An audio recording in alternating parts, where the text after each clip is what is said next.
Bienvenidos, estimados amigos, a un espacio de VLA Global, donde compartimos precisamente experiencias de carácter de negocios, financieras y tributarias.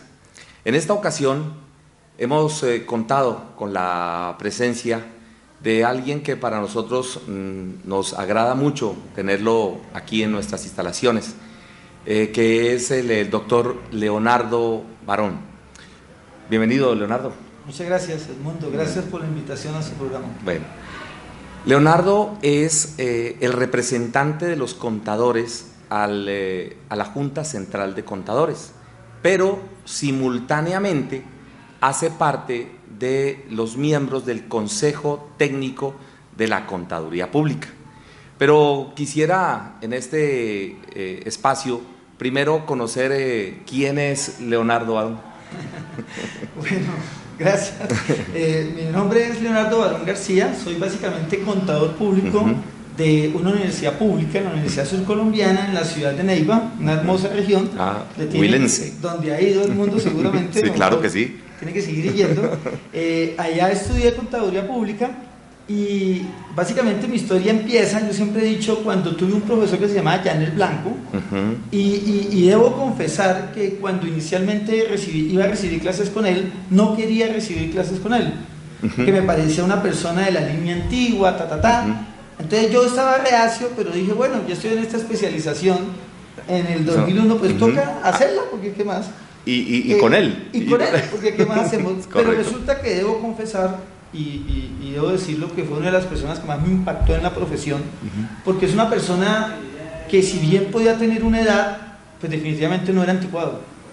Es decir, es una persona absolutamente innovadora. Había venido evolucionando con todo este proceso de cambios que ha tenido la profesión. Demasiado. A tal punto que ese día nos sacó 2 libros y nos dijo: si usted quiere en esta profesión ser alguien, tiene que leerse NIAS y NIC. En esa época, Normas Internacionales de Contabilidad. Y nos vendió unos libros supremamente económicos que hoy los conservo, incluso. ¿Sí? Y nos explicó toda la clase en NIAS y nos hablaba de las Normas Internacionales de Contabilidad. Eso me causó gran impresión, porque yo dije, yo sí quiero ser un contador un poco diferente. Entonces, desde ahí comencé, de la ciudad de Neiva me vine a Bogotá, tuve la fortuna de venir a Bogotá. En Bogotá hice una especialización en la Universidad Pontificia Universidad Javeriana. Ahí estudié Contabilidad Financiera Internacional cuando nadie estudiaba. Normalmente cuando le decían a uno, ¿usted para qué estudia eso? Sí, cuando uno iba y los salones eran de 25 personas y los cupos eran 40. Exactamente. Ahora es lo contrario, los cupos son 200 y solo hay 40. Exactamente. Entonces en esa época estudié, tuve luego la oportunidad de hacer una maestría en la Universidad de Santiago de Chile, yendo, viniendo y con colombianos, y pues ahí nos fuimos metiendo poco a poco en el tema de normas internacionales. Posteriormente tuve la fortuna de trabajar con algunas personas en el tema de NIF y ir avanzando, y obviamente desde ahí también uno recuerda videos del mundo. Muchas gracias. No voy a decir que el mundo es más viejo que yo, porque no quiere decir eso, pero quiere decir que uno veía videos del mundo y pues de alguna manera varias personas crecieron con actualices.com, sí, claro, y con el mundo como uno de las ventanas de esa página web. Pues hoy está aparte, pero pues igual la marca que ha generado el mundo, pues creo que es algo que todo el mundo lo conoce, ¿no? Muchas gracias, Leonardo. Leonardo, estás haciendo parte de los 2 grandes organismos que tiene la profesión en Colombia, de la Junta Central de Contadores como el representante de los contadores y del Consejo Técnico de la Contaduría Pública. ¿Cuál es el papel que juega tanto la Junta Central como el representante de los contadores en esa Junta Central? Ok, entonces vamos a hablar primero de la Junta Central de Contadores. La Junta Central de Contadores cumple 2 funciones. Una de las funciones que cumple es la función de registrar contadores y de verificar que cumplen los requisitos de la Ley 43 del 90 para inscribirles y darle la tarjeta profesional. Correcto. Esa es una función administrativa en la cual el tribunal no participa. Digámoslo así, es más administrativa de la entidad. Pero la otra parte que hace la Junta Central de Contadores tiene que ver con el tribunal disciplinario. El tribunal disciplinario está compuesta por 7 personas. Esas 7 personas se encargan de revisar las quejas que dan sobre los contadores o hacer investigaciones de oficio sobre los contadores y sobre ellos verificar si han cometido sanciones disciplinarias y sancionarlos, o si no, digámoslo así, absolverlos de la culpa. Pero básicamente la función, hay personas que creen que el representante de los contadores es el defensor de los contadores, y pues lastimosamente no lo es. Correcto. Es decir, cuando uno entra a un tribunal es como decir la Corte Suprema de Justicia o el Consejo de Estado, donde uno no puede ser parcial, donde uno tiene que ser neutral y tiene que ser imparcial.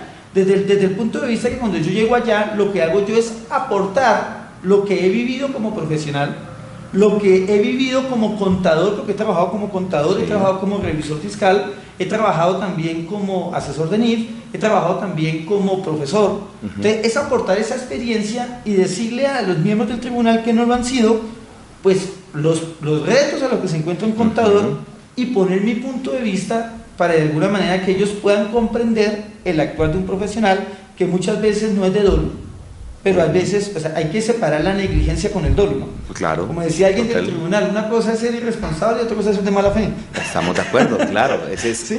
Aunque las dos cosas pueden tener faltas disciplinarias. Pueden ser muy similares, pero tienen una diferenciación bastante notable. Sobre todo en el tema de la clasificación de la falta. Claro. Cuando uno llega al tribunal, cuando una queja llega al tribunal, normalmente el tribunal comienza a graduar las cosas y puede encontrar que a un contador se le puede amonestar, por ejemplo, o puede encontrar que a un contador se le puede sancionar, o puede encontrar que a un contador se le puede suspender la tarjeta profesional.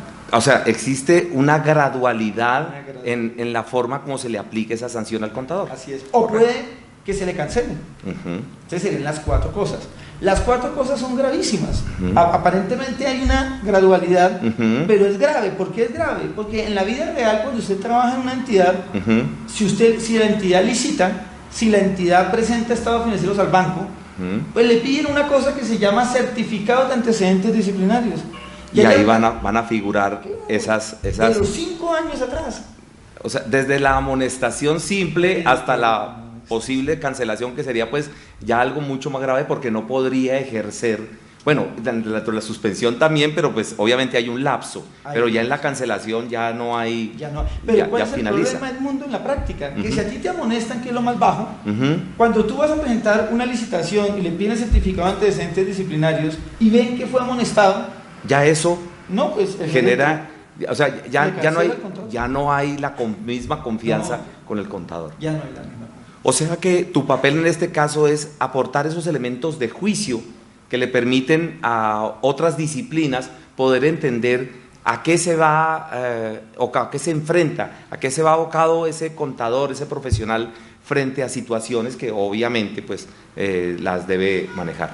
Claro, de hecho el mundo es importante que la gente sepa que si no hace bien su trabajo o si se mete en problemas con los clientes, el cliente puede quejarse ante la Junta Estatal de Contadores. O sea que no necesariamente tiene que ser otro contador, puede ser también un empresario que se pueda quejar directamente. O un ente de control.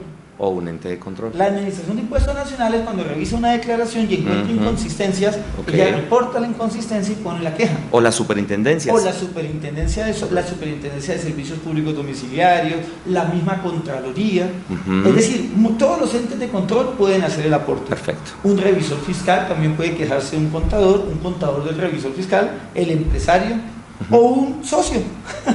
Por eso yo le he llamado a nuestra profesión que es un deporte bastante extremo, porque se ve abocado el contador a muchísimos riesgos. Por eso no comparto cuando hay personas que lamentablemente toman a la ligera pues esta muy honrosa profesión, que los que hemos decidido tomarla y defenderla pues es lo que hacemos. Pero simultáneamente, Leonardo, haces parte del órgano normalizador de Colombia, que es el Consejo Técnico de la Contaduría Pública. ¿Cuál es la finalidad y hasta dónde llega el alcance de las orientaciones que emite el Consejo y de toda su labor como tal? Y tú como miembro que haces parte de él. Perfecto. Entonces, en el Consejo Técnico de la Contaduría Pública existen 4 consejeros y unos contratistas que nos apoyan. Los 4 consejeros básicamente tienen dentro de las funciones darle recomendaciones al gobierno respecto de normas de contabilidad, normas de aseguramiento, normas de información financiera, para que el gobierno a través de los decretos los vuelva de obligatorio cumplimiento.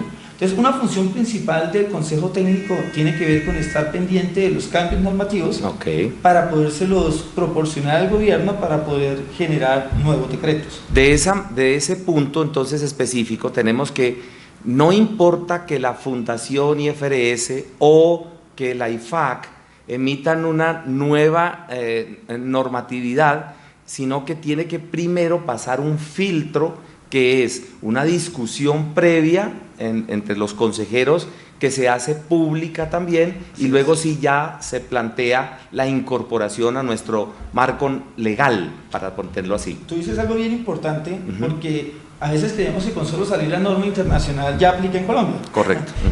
Básicamente aquí tiene que pasar por un filtro legal y hasta que no se vuelva decreto pues no es de obligatorio cumplimiento en Colombia.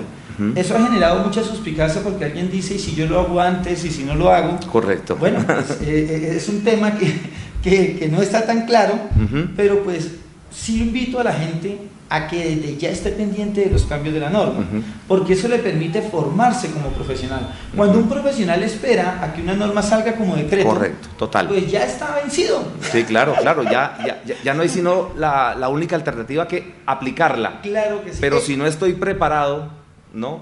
Como nos está pasando en este momento con NIF 15 y la NIF 9, la NIF 16 para lo que es el grupo 1, que ha tenido un cambio bastante significativo y que lógicamente pues se dio un tiempo atrás porque no fueron emitidas por la fundación hace poco y el comité que es el IASBI, la junta, sino que salieron en años anteriores y hubo todo un tiempo aparentemente suficiente para que la persona, nosotros profesionales nos capacitemos y los que tenemos que ver empresas del grupo 1 que aplican NIF plenas, pues ya tenerlas claras.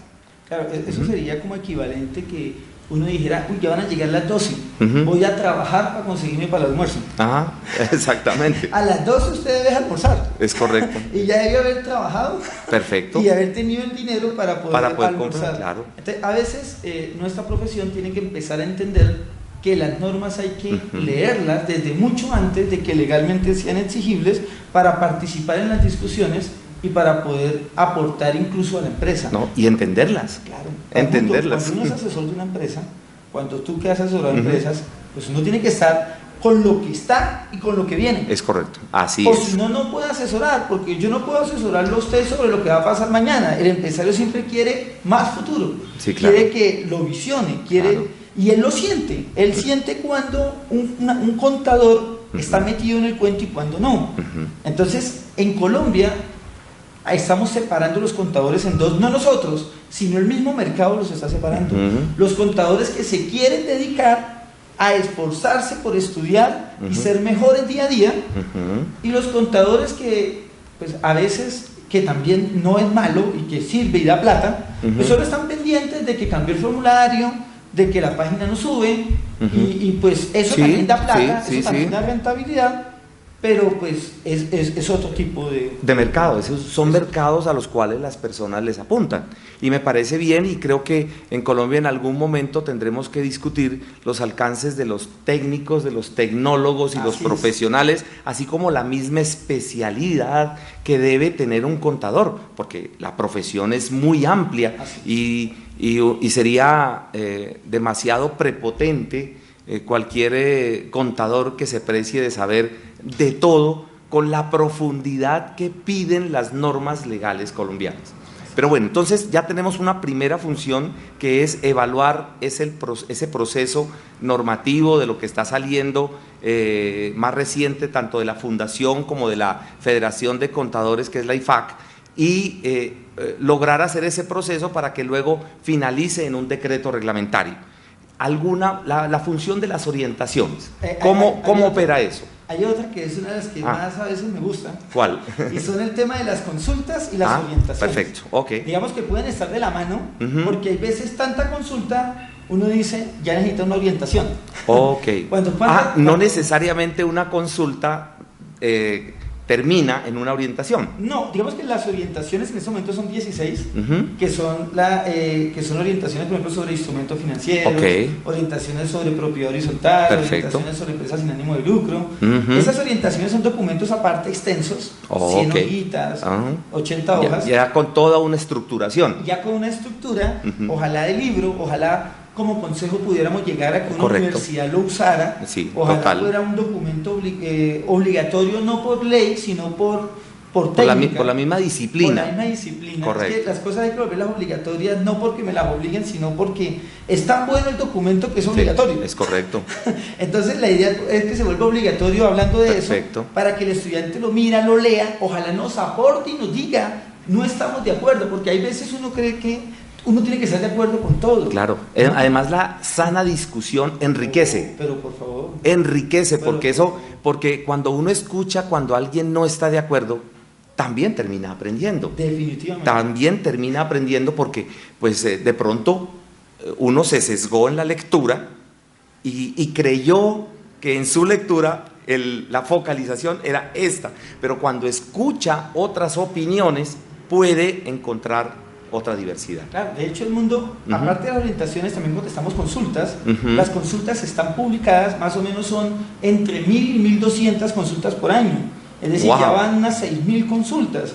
Entonces, algún contador, hay veces hay contadores, amigos que le dicen a uno, oye, estoy deprimido, no sé qué hacer, le hacen 6000 consultas. tiene bastante tiempito para eso. Eso es como cuando diría uno, estoy desempleado, dijo, póngase a leer las orientaciones y verá que encuentra bastante. Y si no encuentra trabajo, además hay temas muy recurrentes. Sí. Cuando uno consulta la página, ve que, por ejemplo, voy a citar una de las que más veo, dice, y tal entidad aplica NIF, por ejemplo, la de la CESAL. La CESAL aplica NIF, la he visto por lo menos en unas 500 cosas que la gente pregunta y pregunta. ¿Esta empresa pertenece al grupo 1 o al grupo 2 o al grupo 3?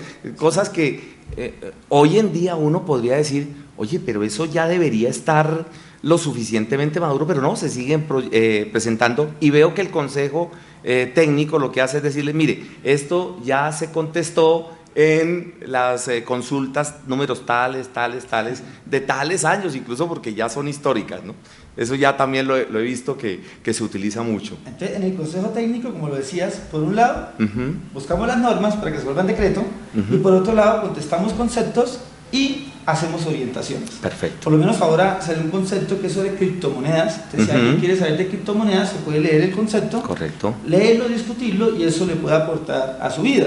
Eso sirve también de soporte técnico, ¿no? Porque es probatorio, a pesar de que no tiene fuerza de ley, llamémoslo así, de una norma legal, pero, por ejemplo, si uno va ante un juez porque está dirimiendo algo, un punto de vista, podría el juez tomar esa orientación como punto de referencia. O en un proceso disciplinario. Pues perfecto. No sé por qué hizo eso, mire, yo tengo una base, es decir, una cosa es decir que yo me inventé perfecto, algo, sí, ya. Y otra cosa es que yo me basé en un documento estructurado. Además que viene de un organismo que es regulador también. Pero hay algo más importante, y es que, volvemos a repetir, la obligatoriedad debería ser por la profesionalismo con el cual se hacen las cosas. Comparto contigo. Yo quiero incluso comentarte que parte del equipo de trabajo, tanto de la Junta Central como del Consejo Técnico, es gente profesional. A veces uno en Colombia tiende a hablar mal de las personas, y cuando uno las conoce uno se da cuenta que no, todos tienen mucho profesionalismo. El desconocimiento hace que a veces no se tenga todos los argumentos para emitir una opinión. Sino que a veces, desgraciadamente, somos humanos, y como humanos chocamos, ¿no? Entonces, uno como humano choca, y entonces yo llegué y conocí al mundo, y el mundo ese día estaba bravo, y él me dijo, perdón, que voy de afán. Entonces yo dije, ese mundo es como mala clase.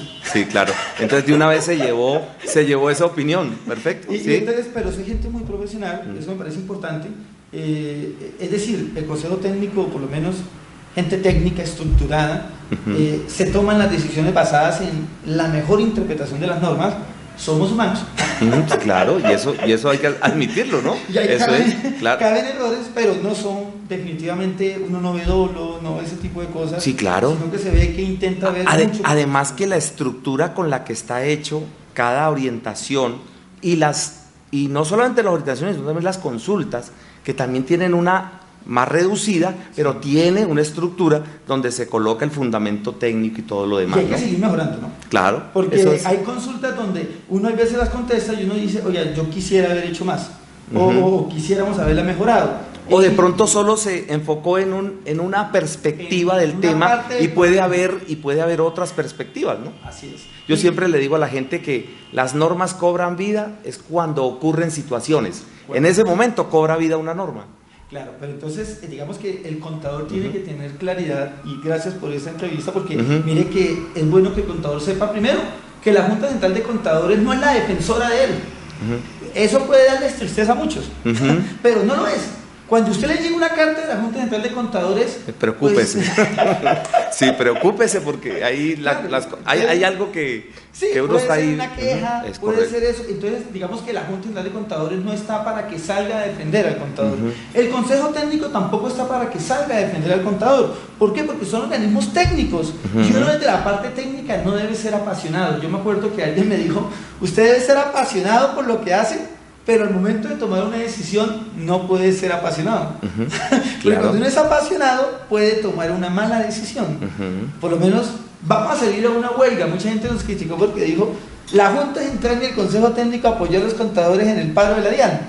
Entonces uno dice, pero es que no es un tema técnico.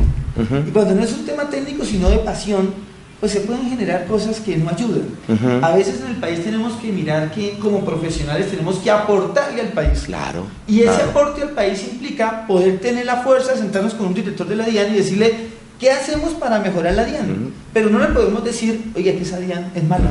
La crítica constructiva, siempre. Crítica constructiva y con soluciones. Claro, exactamente, no solamente la queja.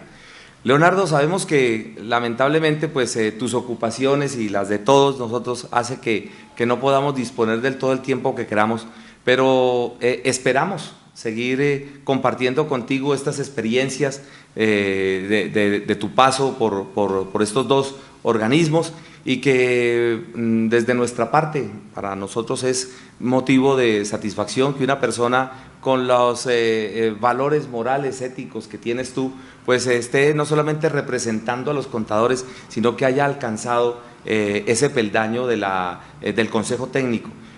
Como ser humano me ha encantado tu forma de ser, como eres como persona, y lógicamente eso incrementado a tus competencias profesionales, pues no me resta sino felicitarte, y que esperamos que tengas un muy buen tránsito por estas entidades, y que de alguna u otra manera pues cuando tengamos alguna consulta o canal pues podamos al menos llegar a ti de alguna manera. Pero claro que sí, queda abierto, incluso la idea es lo que necesiten, lo que sea apoyo a la comunidad contable, tenemos que hacerlo, porque es que además en estos cargos hay que hacerlo, o sea, ni siquiera es voluntario, o sea, tenemos que hacerlo porque en últimas son organismos de apoyo a la profesión en temas técnicos. Perfecto. Entonces, esos temas definitivamente lo que se necesite, incluso temas específicos, los podemos tratar también y sería bastante agradable. Perfecto. A todos ustedes esperamos que esta entrevista haya ayudado a tomar criterios, juicios de la labor que desarrollan estos organismos del Estado que rigen la profesión dentro de la parte técnica, tanto la Junta Central de Contadores como el Consejo Técnico, y de conocer un poco más sus integrantes, entre ellos el doctor Leonardo Barón. Leonardo, nuevamente muchísimas gracias y hasta una próxima oportunidad. Muy amable. Gracias.